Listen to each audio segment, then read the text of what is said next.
I'm very reserved in quickly just saying this is my BFF, you know, huyu nishamweka tayari kwa sakoli yangu. That man is not perfect, neither are you. And most of the times we want him to change according to what we think. A broken woman, you attract broken men, right? Yes. No, repeat again. When you are broken, you attract broken men. Yes.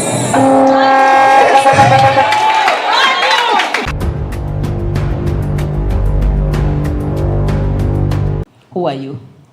Okay, as I said earlier, relationship-wise, I am daughter of the Most High God. I am a wife to Ezra J, wife of one is Ezra J, and I am a mother to my daughter Lisa, who is, I have the honor of her accompanying me here today, and my son is at home.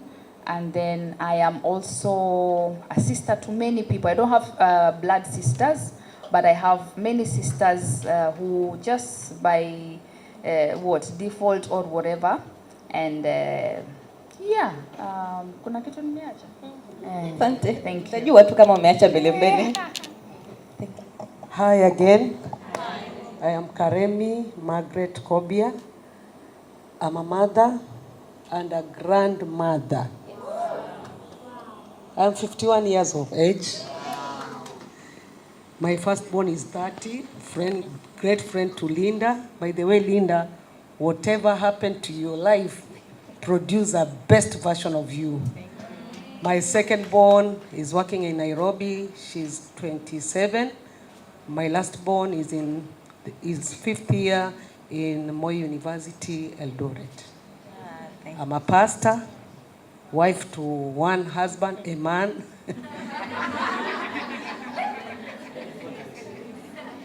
I'm a teacher of the word. I am an apprentice. I have a cohort of students I do train. Me also being a student, every month I have to submit, upload my works. I have an instructor above me, and 2-3 colleges call me for theology. I've done master in theology. Wow. God bless you. Nice. Thank you so much. Okay, my name is Clarince Mwakazi. I am the CEO and the founder of Global Women Impact Foundation. We deal with empowering women and supporting girl child. We are based in Mombasa, but we move around global. Yeah, and also I'm an entrepreneur. I am in hotel industry, and also I have a uniform center in Mombasa. Yeah. Yes, I'm also a mother. I'm a sister. I'm a daughter. Yes. Thank you so much. Kindly clap for them. It's not easy being who they are. Yeah, so just to start the conversation off, I would want to understand from you, what does it mean by relationship well-being? When you hear the word relationship well-being, what comes in your mind? And you can start. Relation well-being. For me, no man is an island. All of us are called, are made, fashioned to intermingle. We are, allow me to use these social animals, though you know you are a being. So when I hear of relation well-being, is being able to be you and be able also to accommodate somebody who is not like you, who is not having your same values, who is not thinking like you, and having that patience by you being related to, maybe you'll give a positive vibe for him or her to change, and if not, you can still cope and you can still do some things together. That is well-being, relation well-being. Yeah, that's powerful. Do you have anything to add? Yeah, for me, I believe that life is give and take. And it's either you're giving or you are taking from someone else. And it really matters who is around you, who is speaking life to you, or who are you speaking life to. So we are interconnected to so many people. If find that we are interconnected to our parents, our sisters, our friends, our enemies. So we are interconnected. Hapo on the enemy ungesema na nguvu. Oh, enemies in capital letters. And I just want maybe Laura to start off is that what do you think of a healthy relationship? When someone say you are in a healthy relationship, what does it mean to you? And has that thought changed over time? And why, if it has changed?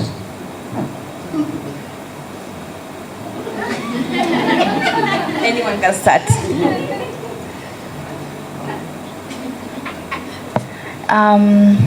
Yes, I think a healthy relationship should be one where there is respect, there is trust, and I would say I would add good communication. And yeah, I think, can I say it has changed over time, or I've come to be able to define that over time. Yeah, I think early on in my life, when I was younger, I wasn't so sure what a good relationship should be like. But now over time, now that I'm in my 40s, I believe good relationship should be based on trust, good communication, and respect. You just said 40 and people are shaking. Really? I'm born 84, so you can do the math. Yeah. I'm turning 41. The problem is not born 84, it's why are you 40? You're supposed to be 30. Yes. Good.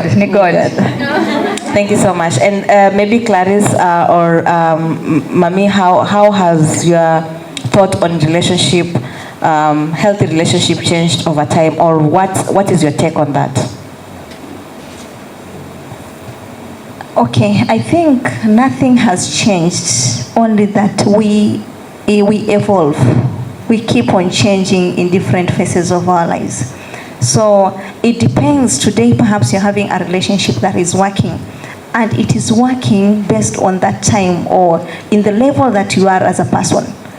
Then when we start improving on yourself, we start growing, we start working on yourself, you come to realize that that relationship is no longer working for you.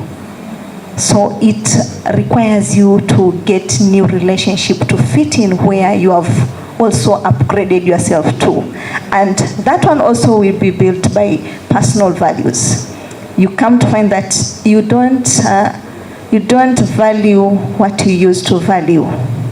So things change, and that is what is change. You change, but the relationship doesn't change. You change as a person. So I think what I'm getting from you is that a healthy relationship is where there is growth in both parties, and also both parties acknowledging that they also need to accommodate each other's growth. Yes? Yeah, it can be also a relationship with yourself. Wow. Yeah, because it all starts with the relationship that you have with yourself. Then now you start working on other people. Yes, and I think that is important because, you know, as human being, let me say, you get to a point where you're doing well in life and you're now growing because we are in a journey of self-discovery, isn't it? Now you consistently grow, you get to a point where your friends no longer feel like your friends. And then you start hearing them say, siku hizi umechange, siku hizi uko na madharau. And it's not that uko na madharau, it's just that you've grown, but your friends have refused to grow with you. Right? So there is an aspect of consistently growing, but also the people around you acknowledging the growth and also working on themselves to grow. That's what you're saying? Yes. Thank you. Mom? First, relationships start on friendship base. We cannot be related until there was a meeting point. I see you, I meet you here, we start interacting. There is something I've loved, maybe in Ruth, maybe in Laura. It starts by knowing you, then we put a a base that is concrete base of friendship. And in anything that grows, there is a point where it outgrows. Yeah. When the point of outgrowing comes, signs will be there, wide open, can no longer go again. We are no longer matching. We are no longer on the same page. Maybe it won't be the other person is not wanting to grow. Maybe it is you also in your side. So it starts in a base of friendship, and if we will keep on the friendship or the relationship, maybe we must be in par, growing together. Yeah. But whereby one retards, science will be out there, it will no longer be in harmony. Yeah, and also just to take on from where you say that there is need for growth. And as I was saying earlier, the growth comes with a lot of, mourning of the previous you. And for that reason, there is a healing that is supposed to be happening, And so that takes me to the next part of the question, where we are going to dive into romantic relationship. And I want to know from both of you. Is there a moment in your life, especially in your romantic relationship, that you had to prioritize your healing more than your relationship?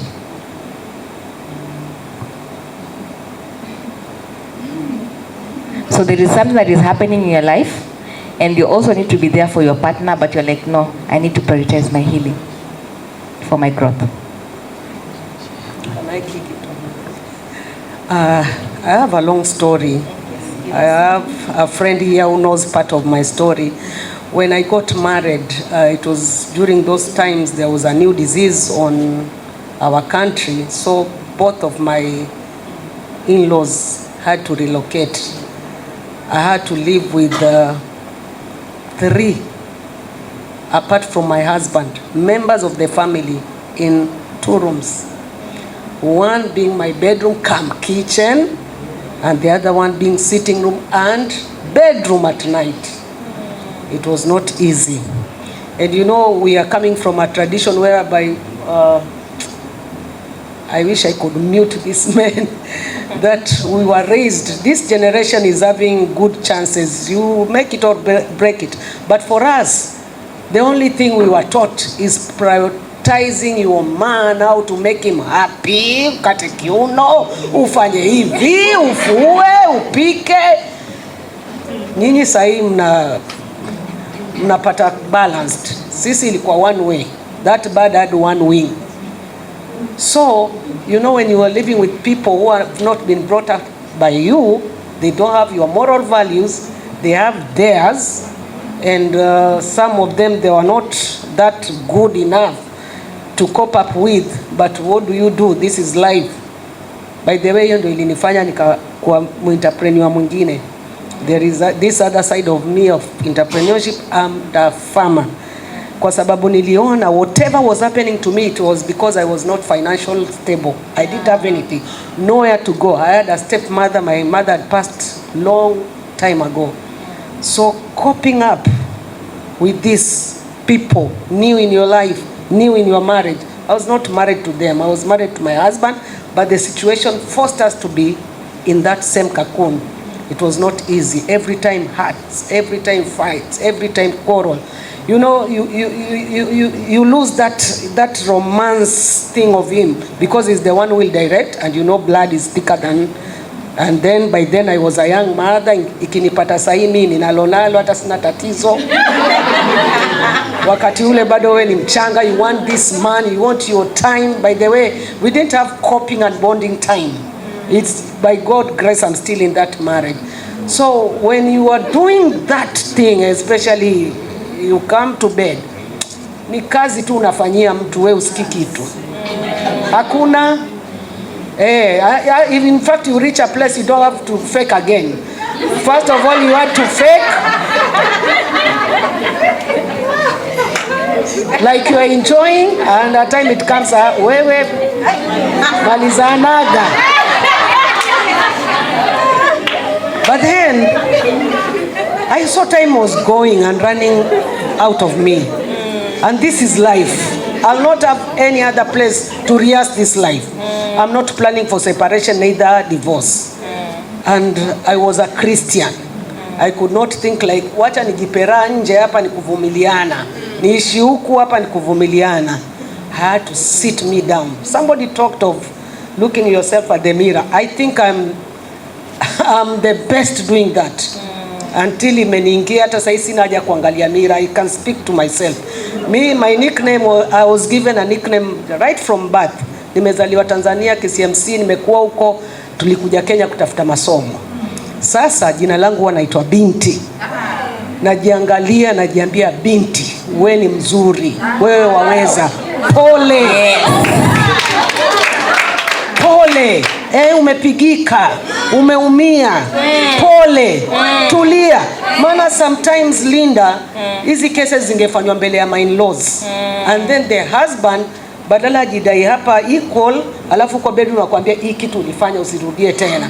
Ata blast tu hapo hapo. So watapata mahali pa kukanyaga na mguu vizuri, unaona? So I had to heal me. I had to heal myself. I had to nurse my wounds. I had to shake off the dust. I had to move forward. I had to remember the dreams I had. You know, you reach a time and say, mimi kweli ni ule jameni. Mimi ni ule. I went to one of the best school. Sisi ndio pioneers wa Mama Ngina girls. Cream de la cream the coast. Ni mimi nimefika hapa, nilifikaje hapa? What happened to me? I'm in mezzanine floor. Unaona life kama basi ingine imepita hivi ukatwa stage. I had to sit down, to talk to me, to treat me, to nurse my wound, and then I said, even this romantic act, nita enjoy. Yes. I was telling myself when that, unajua hiyo healing haikuji pa, it's not entertainment. It's a process. I used to talk, Binti enjoy, Binti enjoy. It's because this men are here. Nimewaambia tu hiyo kitu nilikuwa nasema. Una dash. Yani unashughulikiwa, enjoy. I used to say that. Linda, I was healed. You are healed. I was healed and I'm healed up to today. Nice.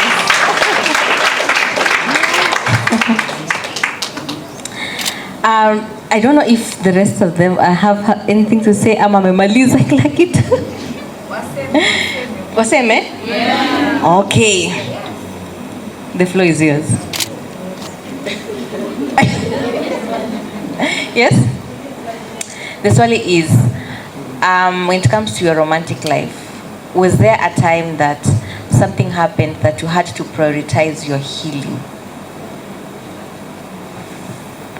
Yeah, at times, I think also when you are a broken woman, you attract broken men, right? Yes. No, repeat again. When you are broken, you attract broken men. Yes.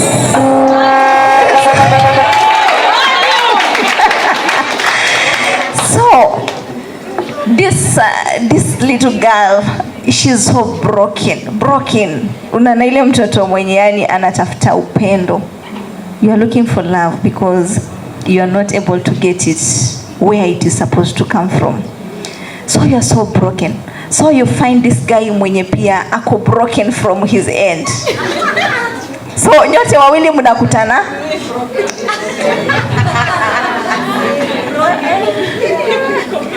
Yeah, so that happened to me once, but I got a wake-up call one day when I woke up and I asked myself, where am I going with this guy? Because uko na maisha ya kuishi, umejiachilia. You know when someone is loved, you know even you forget even to do a makeup, you forget. Kuna ile upendo fulani unaweza pewa hadi ukajisahau. Yeah, so I woke up and asked myself, where am I seeing myself in the next 5 years, in the next 10 years? Would I want to still have the same life that I'm having today? And that was my turning point. So I told myself, I think what I'm having now may not work for me in the next 5 years. It may not work for me in the next 10 years.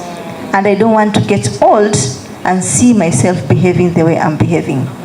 And also, in an aspect of a mother, like, would I want to see my daughter be behaving the way I'm behaving? Would I want my daughter broken and meeting another broken man?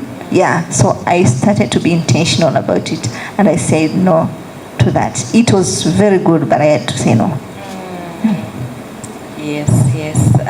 I think Laura, nitakuonea huruma for that, but then I also want you to talk to us a situation where you had to unlearn something that you had to unlearn in your life in order for you to show yourself fully in your romantic relationship.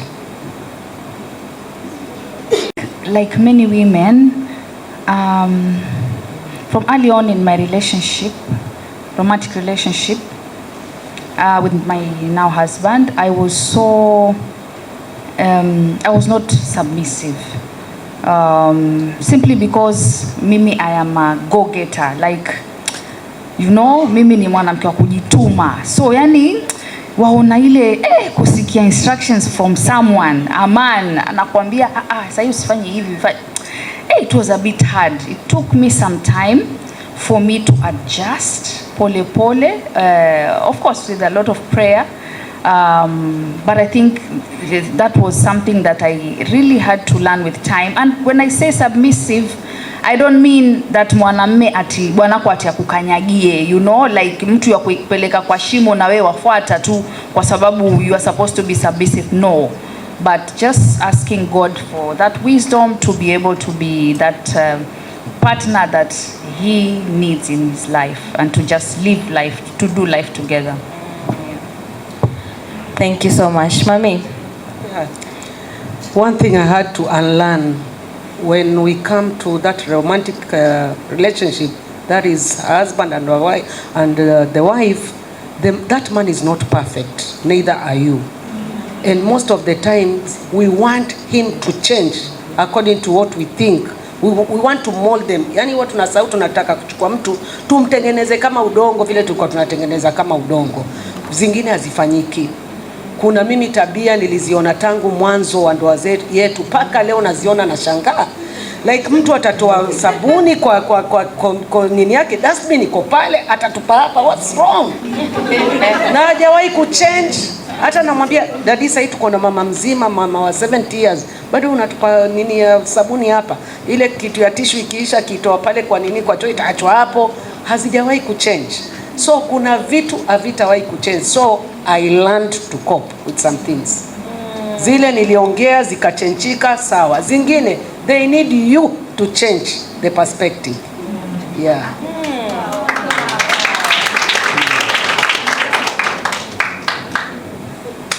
Wale wa kusema I can change him. Where are you right now? Are you still thinking of changing them?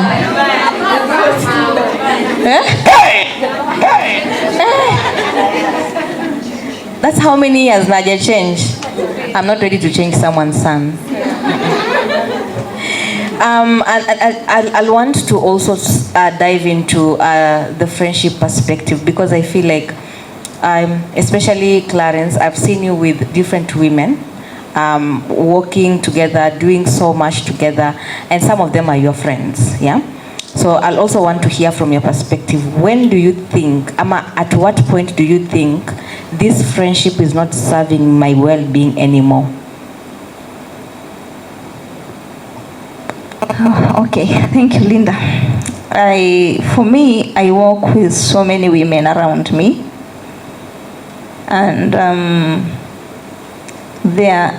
in my life I have boundaries, I have categories, and I don't open myself up to any woman. Yeah, so I know who is there during what season, and there are people who won't be there for another season. So my life, since I started working on it, it is like I'm on a journey. So I know today I can be here and we are so good friends, but tomorrow I'll wake up a different person, because I'm looking forward to become better for myself, not for anybody else. So in that, I concentrate more on myself more than other people. And I choose myself to be number one. And I tell you, ladies, you are number one. You are number one priority. And other people will just follow you because of who you are, what you have. Some will come in your life like because of what they're getting from you. But you need to be intentional in terms of marking boundaries, in terms of defining the relationship that you're having. If you're having a relationship with someone based on perhaps prayer, you need to main focus be prayer. If the other friend of yours, perhaps you're having, there are friends that are lower than you, and there are those ones who you are on the same level, and some of them they are higher than you. So you all need also to balance. You don't just wake up in the morning and say to hell with everybody. So you also need to do that. Unajua ni nani unaleta kwa space yako at what time. And also those people who don't work for you in that season, you will just see them. And for me, I really believe in prayer. I pray a lot. So there's a way that I get to discern. Tunaanza tu kudifa tu. Naanza kuona tu kakitu naambia God, here I think it's a signal that you're giving me. I think this relationship imefika mahali kwenye hatuwezi. Yeah. Thank you. And maybe Laura, you can share with us an experience where your friendship ili outgrow. Like you had a friend and then kuna time ilifika you're just like, Can you give us an experience that you have ever gone through? Well, I think ziko kadhaa, mostly I think most friends that I had when I was in high school, we were pretty close. Like I remember there was a tulikuwa tunajiita the triplets. Tulikuwa 3 very close friends in high school. And you know high school, it's where you share a lot. You know paka mkitoka class tu hivi mwatak out mashati nyote watatu mkite. You know there's a lot you share during that time. So of course over time, in fact I think one of them immediately after the first year of finishing Form 4, that was now 2003, yani communication ikaanza tu kufifia pole pole. One of them is still my close friend up to date. She's my best friend, but the other one yani iliisha tu pole, like mnapata tu vitu sahihi haviko, you know, like you don't akombali, not only the distance, because even this other one went a bit far, but kuna venye tu hiyo time ikifika relationship time yake imeisha itaisha. Hata ukubwani, if I can remember, even during my college time, I also remember a few ladies who used to be close then, but then after finishing college, you give it some time, you know, like 2-3 years, just things just go fading, and you just know that indeed with time, when you understand that hizo friendships huwa ziko na season yake kwa maisha. Once that friendship has served that purpose, hiyo season itapita na itaisha, and hautafeel kiwaru sana ikiisha, you know. And like kuna zingine, okay, me so far I thank God sijakuwa na ile hali naweza sema ati sijui alikuwa best yangu alafu sijui akani you know, sijakuwa na drama ati sijui akacheat na boyfriend, you know, vitu hivyo. I thank God sijapitia vitu dramatic kama hivyo, but friendships just seem to end in a very, you know, like a nice natural way, and you just know that indeed huyo time yake ni kama tu alishasa. But let me also say, for me right now where I am, I have very few friends. I think just like Clarice was saying, for me I have very few friends. I don't have many friends. In fact, they are wanatosha tu kwa mkono, but I have many acquaintances because of my work, you know, the nature of my work. I'm very reserved in quickly just saying this is my BFF, you know, huyu nishamweka tayari kwa sakoli yangu, because at this time hujui ni nani anataka kurelate na wewe kwa uzuri, like atakuwa hapo na kwa shida na raha, ama you ataka tu the fact that you seem to have that popularity. So for me, honestly, I think I can mention, I think I have only 4 friends, but the rest I have quite a number of acquaintances, and I'm okay with that. I just like keeping a small, neat circle. Yeah. And it's not by atinini ama nini. It happened that COVID ilikuwa 2020 showed me that things can shift. Okay, I had many friends.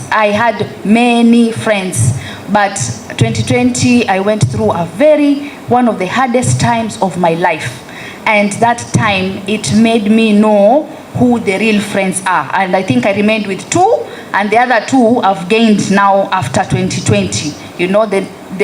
Like they came into my life. But yes, that time was a very good season to be able to shed off and sieve. That situation was like a sieve. So all the ones that were not like real friends, they all fell off, and I remained with 2. And then later on, with time now, God has added me like 2 people I can call my close friends. But I have quite a number of acquaintances. Yeah. And I'm thinking, as you're talking, and I really want to hear the opinion of Mami Karemi. Is there a need of having friends, surely? Not friends, but really having best friends. Because as young women, especially when you go to Instagram, TikTok, you go to Instagram, there is that girlies group, let's go for girlies night, girlies dates, unaona hapo uko na, I have my own tribe. A number of like 10 people, 5 people, and I'm really thinking, as Laura was talking, is there a need for even having all these people? Okay, somebody said you cannot choose a neighbor, but you can choose a friend. Your next door neighbor can be your worst enemy, and you'll have nothing to do, especially if that plot is yours, you've bought it. You rented, you can opt to go away, but you can choose friends. Your space is very valuable, because whoever you bring in your life changes you. You either like it or you don't. Utatembea wiki moja na rafiki asema atsi, utajikuta tu unasema atsi na ukupanga. Sasa if it can happen verbally, jua imeanzia spiritual.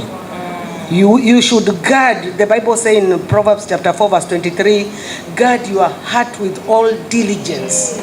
Yaani uwe chokodari, chokos, askari wa mlangoni wa moyo wako. Na sana mabadiliko hayo yanaletwa na marafiki. You should be careful nani unamleta kwa space yako. Nani tu ni watu wa kucheka, twende KFC, twende wherever, tumalizie hapo.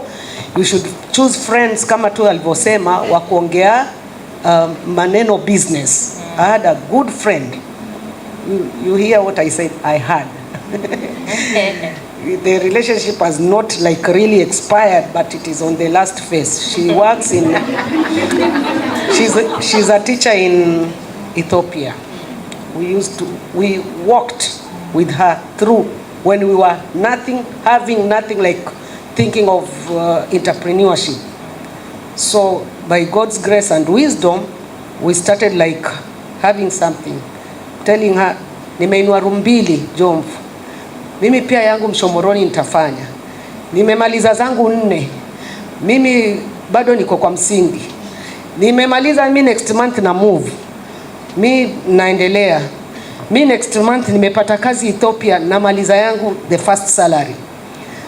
Baada hiyo I have a shamba in Shakahola, na usishangae being a pastor and having shamba Shakahola. It's like 43 minutes when you drive 80 from Shakahola.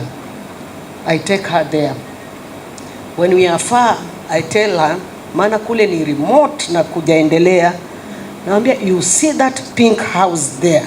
I have a business premise, I have a rental house I've made. Kitu gani hata sioni? Kitu gani hata sioni? Naambia, from here tuna drive. From here uoni kitu yoyote hata sioni kitu. We reach. Ananiambia, mimi dota wangu aniambia ati amepata sijui Katana sijui Karisa. Amlete huku ati tuna drive tufike huku. Hiyo ndo ataacha apende asipende. Something was being registered in my spirit, and we have worked with her like 10 years. Sisi mafriend wa development, umefanya nini this month, umefanya nini, tunapelekana hivyo. Friends are good. Kwanza that time it enable me, unajua mko kama unafanya competition, but competition of you. The best competition you can do with you.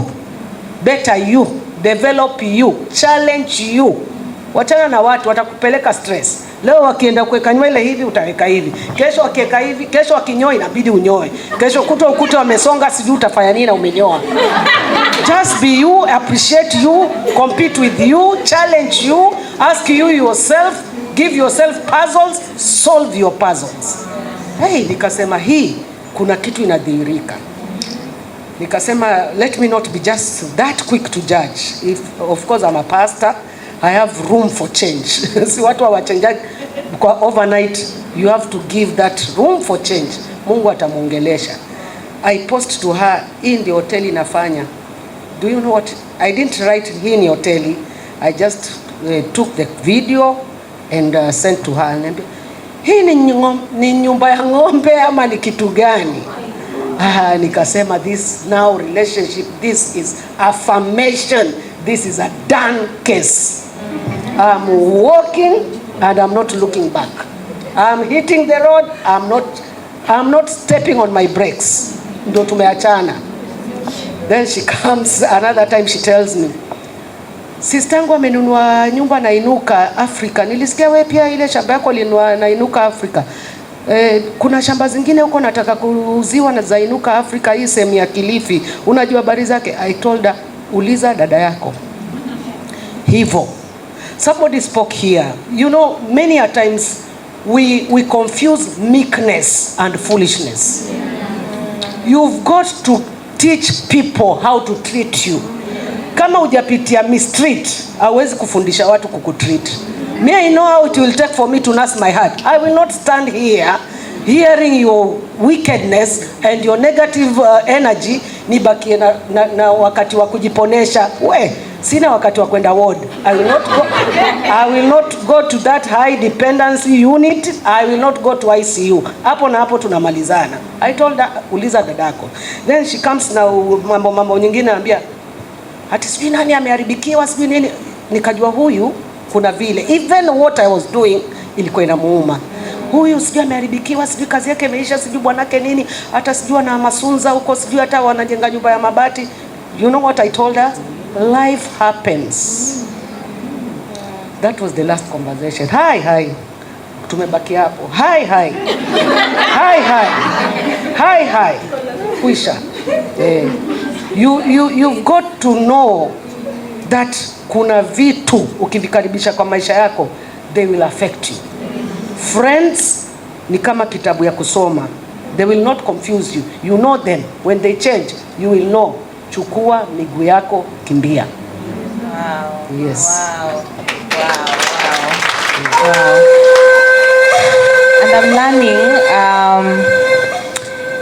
you know, when you're still young, and when I say young, it's in your 20s, you look at friendship and just think, this is our thing. You know, all the people don't have friendship issues, only to find out that these things, paka kwa uzee iko. Yeah. You know, because as she was saying earlier, no man is an island. Even in your old age, you need friends. Yes. And wanasema ukikuwa mtu mzima ndo unakuwa na akili. Even the fool wanazeeka, si ndio? So a fool will always be a fool even at the old age. Right? It's only unfortunate that you met them at the old age. Ndio ukajua kumbe hata utu uzima wote ni unaujika. Yeah, and thank you for sharing that. It has really opened my eyes. I'm just like, when I'm growing, when I'm in my 30s, because I'm almost in my 30s, I'm just like, by the time I'm in my 30s, I won't be having friendship issue where, and now telling me I'll have to deal with that. Brace yourself up. Yes, thank you so much. And maybe to the next question, where we want just to dive into relationship with especially our family members, because then we know that friendship can be chosen. You can choose who is your friend, but then when it comes to family, you can't choose your family. Unajipatanga tu umezaliwa pap Umezaliwa kwa familia utajiri ni wewe. Umezaliwa kwa maskini ni wewe. So that then takes me to a question that I really want us to tackle, especially when it comes to mom-daughter relationship. Because we have had a conversation at LPP where we have a lot of things, a lot of confusion, a lot of cases when it comes to mother-daughter relationship. So I would just want to hear from you as a person. How was your relationship with your mother? For me, I think they believed disciplining a child is the way. That was their belief. Mtoto alikuwa achiwi hivi hivi. Unfortunately with our society, and very unfortunately we are learning from West. Even the Bible, several chapters of Proverbs speak of disciplining a child. Waislamu wanasema ati afadhali hata umpige umie nafsi lakini roho ipone. Yeah. Waliamini discipline. Na ile discipline ilikuwa inatokana kibaya walifanya. This is the only evil they did. They didn't inform us so much of the mistake so that when we do the mistake they have all it takes to punish us. They waited for us to do mistakes for them to correct us by spanking on us. That is the only thing. But they believed in discipline. But it has worked. See us today now. It has worked. It has worked. Sikutumi ukafanya mtoto wako hivyo, but sidhani mtoto ni wakunyimwa discipline kiwango hiyo. Wale you've not gotten children, you still maybe in relationship ama kuna vile, waanzie tu wakiwa wadogo.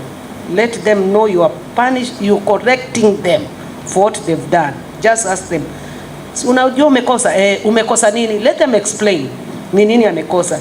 Nimeshika hii nikaeka hapa na nilikwambiaje? Nilikwambia sasa mimi nakuchapa kwa sababu umeshika, si wewe ni mbaya.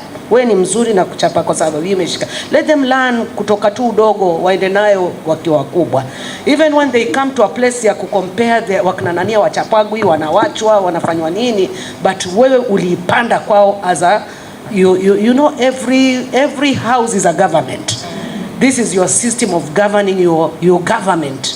Kwangu kuna punishment. By the way, nice. Mimi nilimchapaga paka second year. I tell you the truth. Mimi nimekuja nyumbani, nimemkuta bado curtain we had no made that time.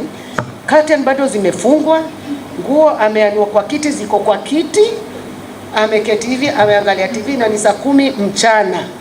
Na nilitoka hapo asubuhi nikienda 5 in the morning, nikienda morning glory, nikamwambia tunajua tuna maid, fanya shughuli zote za hii nyumba.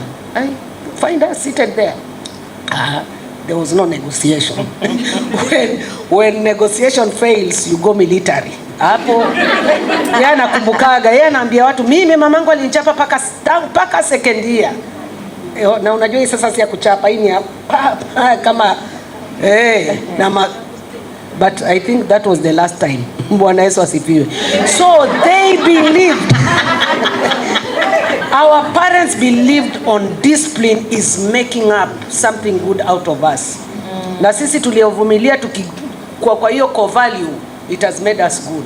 It has made us resilient. Tunaona vitu zingine hivi zinafanywa na hii kizazi, unashangaa ati ungeenda na supermarket na mamako ulale chini ugaregare ati ama mtoto ana roll up paka kule ati sijua na tantrums. It was vocabulary in those days. Ati una tantrums ni kitu gani? Ungeona cha mtema kuni. Hicho cha mtema kuni sisi tuliona, and it has made us. So mkuze tu na discipline ya kuelewa kosa na much of information ya kuzuia kosa. Yeah, that's a lot, and thank you for that. And maybe just to hear from you, Africans, to make kwa, you know, our life as Africans, we've grown up in a very big family, you know, and some of us come in a family that is big, and so unapata some of us mandugu zetu hawakwenda shule, lisi tuende shule and something like that. So you grow up and look for a job, and then you're told to take care of your siblings. There's a lot of black tax in Africa, si hata Kenya peke yake. And unapata some of us are being depressed because of that.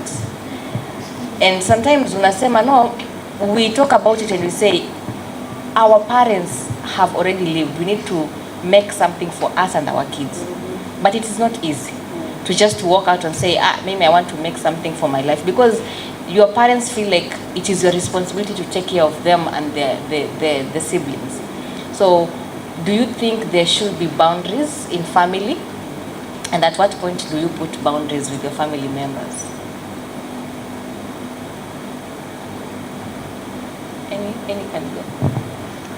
Okay, I think for me, something that I'm learning is that no manual for family setup. Wale vile tulilelewa na vile tunalea, it's like we are copying what we saw. Even them, I think they copied what they saw their parents do. Hakuna manual. I tell you, kungekuwa na manual ya marriage.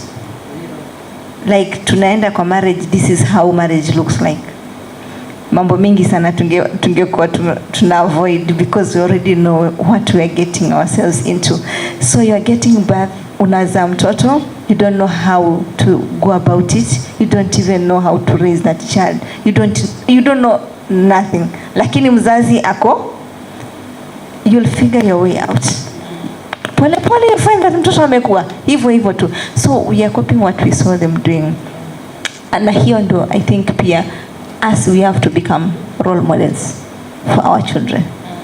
Yeah, tujifunze hiyo like when they see what they perhaps they should copy from us.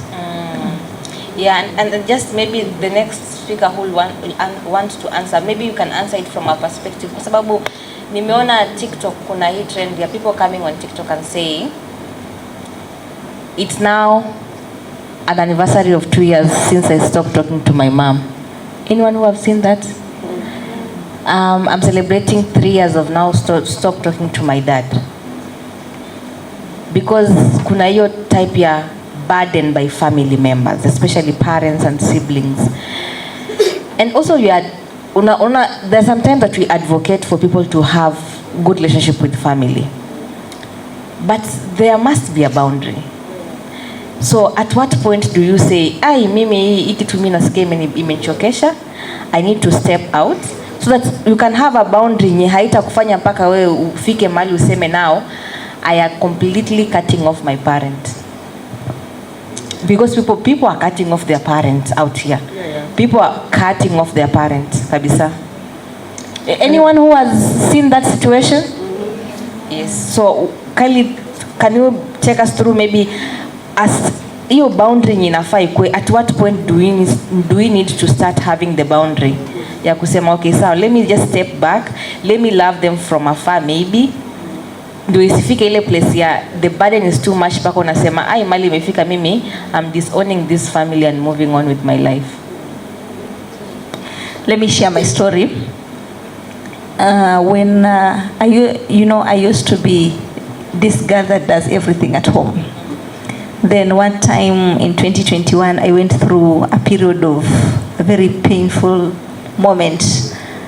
And now I came to realize they were expecting me to still behave the way I used to behave, and also support the way I used to support. They forgot that I was going through pain, I was going through loss, that even I needed them to pour into me. So it came a time whereby I stopped talking to everyone in our family, even my parents, not in a bad way. I wanted to focus on me and the healing process. So I went through the healing process, and I remember one time I was summoned to go home. And when I went home, my father told me, "We want you to tell us, why have you been isolating yourself?" I told them, it is because where I was, nobody could understand me, and I needed to isolate myself for some time.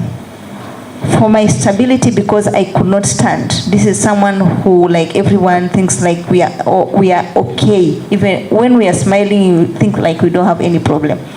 We can give, we can do everything, but by the end of the day, you go back in the house, you don't have anything. So I had to tell them, For me to be where I am today, I needed to disconnect with everyone. I remember when now I was coming out of that disconnection, I moved from where I used to live. Nobody knew. So I just sent a text, WhatsApp group, nikamwambia, anyone who wants to visit me, please text me, I'll send you the pin. So mtu angeuliza, why are you moving out from your house, going to live, to rent a house? So the same nini now, people also they ask like, amepata mwanaume mwenye amemhamisha where she's going to live. You see, so at that point I needed to tell them where I am right now. I cannot be able to support, I cannot be able to give. In fact, I need more love from you guys. Even if you can support me, I will appreciate. Yeah, and today we are okay. Yeah. The black tax. Me, I used to see the white men like, hey, like me, I've taken all my burdens, calling my children, they go to UK, they go to America. When I visit them, I say the purpose and a time frame. It is not allowed for me to stay in my daughter's house 1 year doing what in UK, whether I like it, neither in America. They call it that black tax. They don't want your finances to be misused, raising your people, and you become a burden, a liability to the government. They have this government assistance thing. So, for a long time, I have been watching and seeing Africans is not that we are not like we can get out of one status of finances to another, but there is this kind of like false love and a false responsibility. You cannot rise above your pyramid. Your base will determine your height. Wale tulifanya my hypothesis ataka tulipata equal months. Hawezi kuwa you don't have financial base and you want to help like everyone. The society I'm married to, I'm sorry to say this, sini nini ya ukweli, tuonge tu ukweli. Biblia inasema tusemezane ukweli kila mtu na jirani yake. Jirani, sikia. Inafika mahali macho yako yawe makavu, eye to eye, sivyo inaitwa eyebrow to eyebrow. Na uambie watu, siwezi mama. Siwezi. Oh, sijui tutumia nini, siwezi. Kile naweza kufanya hii mwezi na hii ya kuendelea ni A, B, C. So that you grow yourself financially. We are not living here forever and we are not having this potential forever. I told my people, nataka kuwa ule kinyanya wale wanaona wakiva sport shoes, wakienda pale Equity Bank, awapangi laini, wanaingiaga kwa ile mlango ya manager hivi, wanahesabiwa pesa, wanaenda Mauritius, excuse me. Mmeketi hapa, jamani nice. Mwezi mzima hujatuma kitu, mnafikiriaje? I'm not that. And because of that, I say no without apology. Siwezi napitisha mipaka yangu hapa. I want to grow me financially. Kuna miaka itafika. Sasa tunatumikia pesa, tunangangana na pesa. Ifike miaka pesa ikutumikie. You don't be a burden to your children. Now, you'll have to say no without apology. Give them a limit, hivi ndo ninaweza kufanya. Na unfortunately wazazi wetu wengine hata si vitu za maana wanataka. Unajua kuna ile kitu ya kesho. Mzazi wako anasema nitumie hata 2,000 nianze project ya kutengeza sabuni. Mwingine anataka 2,000 ati sijui kuna harusi wapi ati anataka nguo ya harusi. What is that? Wewe si bwanake? Na si wewe unaolewa? Unaona? Wewe fanya vitu fundamental, hata kitupalaana. The Bible says in Proverbs chapter 26 verse 2, a curse without cause cannot land. Wanakula, hawapigwi na baridi, rufu ulifanya repair, tosha. Tosha, bora wanakula. Then grow you financially. Be ready to walk away from your society for a time. Build that base, then you come back for them. Grow you financially. Grow you. Wapenzi, somebody has said she has learned a lesson, I thank God. Usitegemee one avenue of pesa. Hiyo maneno ilipitwa na wakati. Hata kama umeajiriwa walipwa 100,000. What made Jacob rich is not Mr. Laba. Akili kichwani, kuwa na side hustle. Omba Mungu akupatie revelation ya kitu kitakuondoa mahali kupeleka kingine. Alafu let us not be watu wa kutaka kufanya vitu watu wanafanya hapa nje. Instagram ya uongo. Ngoja sikia kina Nancy kumbe ni nguo walikuwa wanakopeshana. Yule rafiki yake na wanatukana na Otuoma. Hizi Otuoma na wale marafiki zake sijui nguo walikuwa wanakopesha, sijui walikuwa vitu za uongo. Facebook ni uongo, Instagram 3/4 ni uongo. Sasa wewe unataka kuona ile nguo mpaka nitafute kamshahara kako 12,000, 6,000 zinaenda kwa nguo. Do you know nguo zako zimechukua pesa ngapi ya mabati? Do you know nguo zako zimechukua pesa ngapi ya land hii Mombasa? Na kuna siku zitakuja utaweza kununua land in this Mombasa. Unajua hiyo tu wiki yako na kwenda saloon umelipa mafundi wa kujenga ghorofa ya floor ngapi? Acha kuishi maisha ya watu. Live you, develop you, have macho ya kesho, have foresight and insight. Usidanganyike sisi nini kiimsho mwezi chapanga siku bagi 3,000 sijui viatu vya nani. We don't even notice. You think we notice? We don't even notice. Paka zingine unakopa za ule mama wa Dar es Salaam, za ule mama kwenda Uganda, za ule mama kwenda nini? Umekopa yani wewe unafananishwa na mtu alipia plot, mortgage. Na ni vitu vya ujinga, kesho haviko. Fanya vitu vya maana na finances. This strength we have today will not have it tomorrow. This opportunity we have today will not have it tomorrow. Ukicompare 10 years economically Mombasa, me have been in this, mimi hata nafa kama watu wanaitwa Pwani, mimi Pwani namba 1. Niko hapa tangu 1982. Class 2 nimeanza Makale Primary. Nimemalizia Mama Ngina. Wakati wetu shamba walikuwa naambiwa toa unakotaka ujenge. Leo nani atakwambia hivyo? Kiwanja cha Bokole huko ndani unasikia milioni 2. Where I have a church tumenua 2.2 million. Na si mali pakubwa. Tuseme labda hii alafu iongezwe nyingine nusu. Zamani ungeambiwa toa ujenge. Leo ukipata karobo hapa hivi unaambiwa 400,000. Yote hiyo calculate vipuli tu kwa mwezi unanunua ngapi? Angalia tu hizo chain. Basi enda kwa gold appreciate. Sorry to tell you this. Sijitangazi. Lakini najua sasa nikienda kwa sonara hapa siwezi kutoka bila 20,000. Siwezi. Sasa 1 gram kwa sonara is 12,500. You can calculate me now. Na usinishike ngeta hapo. Kwanza niko sawa kinoma uwezi. Kickboxing tuenda na wewe. But this is what I want to advocate. Wasichana tufanye vitu vya maana. Wewe hainaje ujipambe ati unajipambia mwanaume akuone. Hawaji. Develop you, do things, buy assets. Huko vikwatani ukisikia nyumba tini 100,000 ama ini ya wakora. Nunua isemekana ulinunua lakini ni kwa ya wakora. Wasema ya wakora huna. Ati huko si kwetu kunaweza kutokea kama kaya bombo tufukuzwe. Dunia na vyote vilivyomo ni mali ya Mungu. Kuwa na mashamba kote even as a girl there. Usiwaste pesa yako siku KFC kila weekend mko hapo na marafiki, mko na hii bash leo sijui bash ya nini, bash hata zina team. Ni bash tuko na marafiki zangu waje, tukule tukunywe waka nyumba ya 27,000 kwa sababu unapata mshahara 60,000. Kesho ukipewa barua sinyali bridge utajitupa. You rather go utafuta hata nyumba 5,000 utafuta kiwanja. Hata huko ndani kuna matope. Nani alikwambia kutakuwa na matope 3 years time to come? Nani mali nina Kajovu. I just bought kiwanja 57,000 ya kutosha nyumba ya kama 10. Sasa hivi nikitaka kuuza pale siondoki bila milioni. Maana ni main road. Sasa hizi opportunity tunaona tunasikia. Seize the moment.